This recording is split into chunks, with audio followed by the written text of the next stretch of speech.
Welcome back to Nick Lenz's Comic Corner Classic, Less Known Classic. This is episode number 2440 and Doubleshot number 2334. I decided though I didn't have much time to do much for anime, so I figured, why do my comic corners? And this is the fourth last one I have to do right now. There's like three more after this one, and then I'll be caught up. This one along with the other one I'm discussing here, and the last two of the Polar app discuss. I figured though, read these and from the same company, why not? First up we have is the Forever People. Yep, this collects the entire first volume. And I say first volume because unlike with Mr. Miracle and New Gods, this book wasn't brought back. When DC continued this book, they just restarted the book to number one, had the 6-issue book, and that was it. Yes, so with this particular book, we see the debut of many characters, including the Forever People themselves, obviously. Yeah, all the people here, including Infinity Man. Yes, Infinity Man.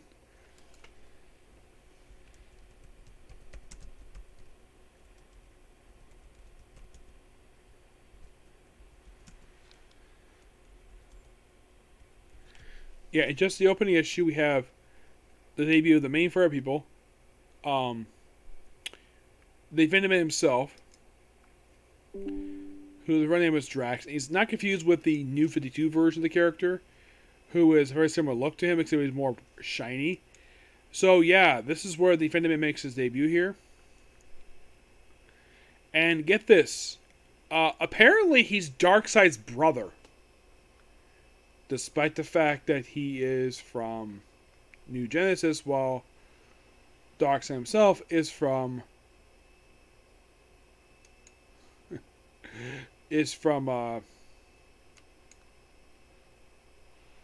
Apocalypse.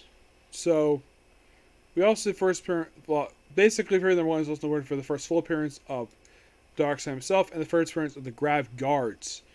Yeah, they're not very well known in the Jack Kirby books, but so aside from Infinity Man and Forever People, is anybody else makes the first appearance in issues? Yes. In issue 2, we have the first appearance of Darkseid's, his top lackey, Desaad, makes the first appearance in issue number 2, along with Mantis. Yes, Mantis. There's also a character named Donnie making his first appearance. He's just some kid who works with Kirby. And then when Kirby first show up here, they go to Earth, obviously, and they show up in New York.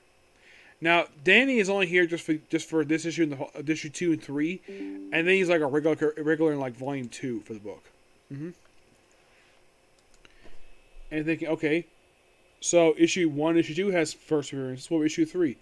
3 is the first appearance of G. Gordon Godfrey, the public speaker of Darkseid. Yep, he makes his debut in this issue 3, along with the Justifiers. Yes. And they, okay, interesting. So, how about issue 4? Nobody. Yep. 5. Well, there's also a character named Sonny Sumo, and he made his first appearance in issue 4. But I don't think there's any more first appearances I can think of. I'm looking at it, I don't think there is. No, not, well. There is a backup story here called Young Gods of Supertown. There is Lonar. And Thunderer. Yep. But it's like, okay, so do we have any more familiar characters here? Not really. The main character in the book is Big Bear. He's like the leader of the Forever People. And they drive this car, which this car you see here in the cover that actually popped up on Young Justice. Yep. And this book is quite interesting. What it is, it's not as let's just say well remembered as New Gods or Mr. Miracle, but this is kind of like you can think of this book as like how you have New Gods and you have Mr. Miracle. You have debut a lot of New Gods characters. This is like a handful of the rest, aside from people like People like I mentioned, G. Gordon Godfrey, or those Glorious Godfrey, and Decide. This book they pop up in. Law of Mantis. And as far as I can tell, I don't think anybody else makes his first appearance here, but we also get appearance by Deadman. Yep, Deadman's here. And by issue 11, that's the end of the book. There's also first appearance of a character named Devlin's the Pursuer, who actually would survive this book, and he would appear in a few other books here and there, and that's pretty much it. Okay, now the book also had a backup story in one of the issues. Here we go, where it had debut of a character. Now issue 8, mostly put basically.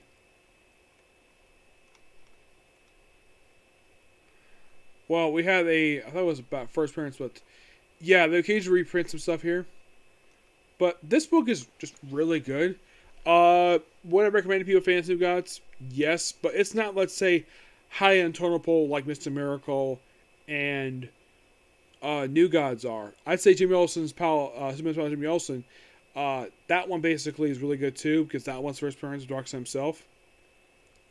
I thought New Gods #1 was first full appearance. No, this first issue of this book, that was first full appearance. Okay, interesting. So with this, excuse me, I read most of Jack Kirby's second era for DC. So you're thinking, okay, is there, how should I put this? Is anybody left to discuss, anything left to discuss for Jack Kirby for this era? Because it seems like, are you running out of characters this series to discuss from DC for this time period? Not really. Okay, if you're really curious, these following series are still left. There is, as far as I can tell, the issues of First Issue Special, Forbidden Tales of the Dark Mansion. There is also Superpowers, Volumes 1 and 2. Weird Mystery Tales.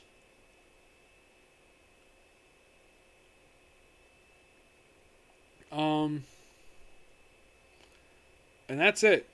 Yeah. Because I read a lot of the stuff that he did for DC. Yep, I have. I have not reviewed everything in the DC, but I'd say I reviewed for a second about 50. Oh, yeah, there's also just the first that book, the DC brief run for that one. Yep. Yeah, DC Comics didn't have basic just very long. Not really. But that run was good. Oh my gosh, it was freaking good. It was amazing. But yeah, I give Fred People, Jack or Fred People, I give this one a 10 out of 10. Really good. Next we have is The Movement, Volume 2, Fighting for the Future. This collects the rest of the series, 7 to 12. And these issues have a guest appearance by Batgirl. Yep, Batgirl is in the series here. And the way she's written here, this one gets still Gail Simone. Artworks by Freddie Williams II, great animated person. Mostly put basically, which continues some stuff we have in the previous book, but it's we have Batgirl here, and it's okay, so we have Batgirl in the book here. But I'm yeah, she works, she's tried to work with Move, but they apparently don't work with her because she's not from Coral City. Yes, seriously. That is mostly the main reason why they don't like working, because she's not from Coral City, because she's an outsider. And she's just trying to help. Yeah. After an issue deals with the Greater Faction, I think with issue number, what issue was it she first shows up in? Issue 8. Yep. And she's here for pretty much the rest of the series. Yeah, it's okay, let's have Batgirl appear in this series because Gail Simone wrote her. And I think she had appeared in this book, knowing out that she had to run for the book. Yep. And of course, there's a flashback to the main book itself or run. And then the third to last issue, you have Batgirl take on, I think it's Mouse. Yep. Yeah, they just don't get along very well. And basically, after like a few issues, she's dropped from the book. And then Rainmaker is back here. Yep. Yeah, Rainmaker is here for one more issue. She's here for issues 8 and 11. And next time after this, she appears is an issue of Supergirl, and that is it for her.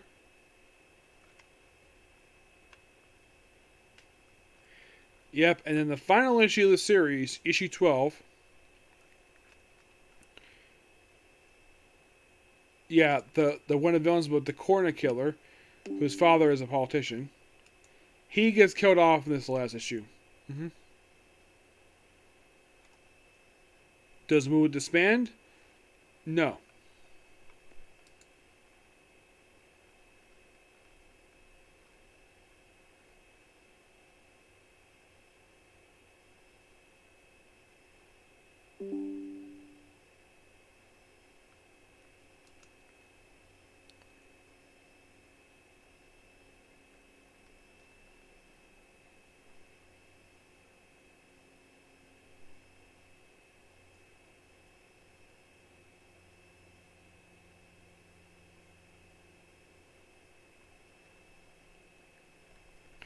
And it's all about potentially them joining Justice League, but that was pretty much it.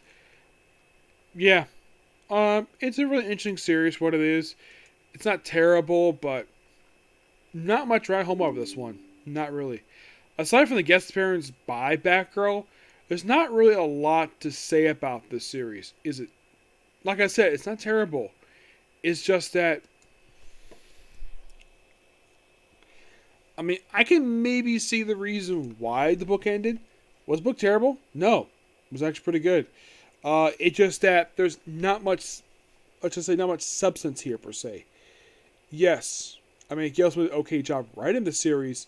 It's just that, well, I get how some people like the series because Gail Simone, obviously.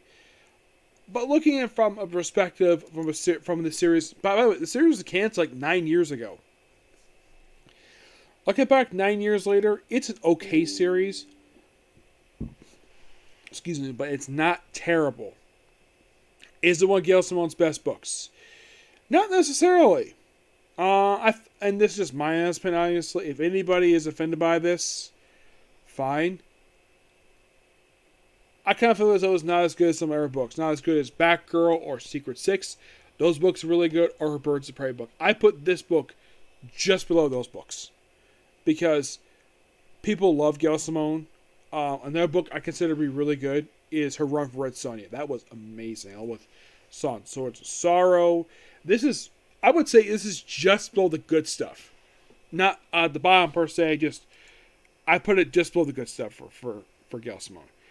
And that's pretty much it, particular view. I would think of doing another video, but I may have time to do one more, but who knows? Depends. Okay, so that's a particular view. Stay tuned for me in the comment corner. Otherwise, though, save for tomorrow with my anime and possibly Doctor Who tomorrow. Okay, next view.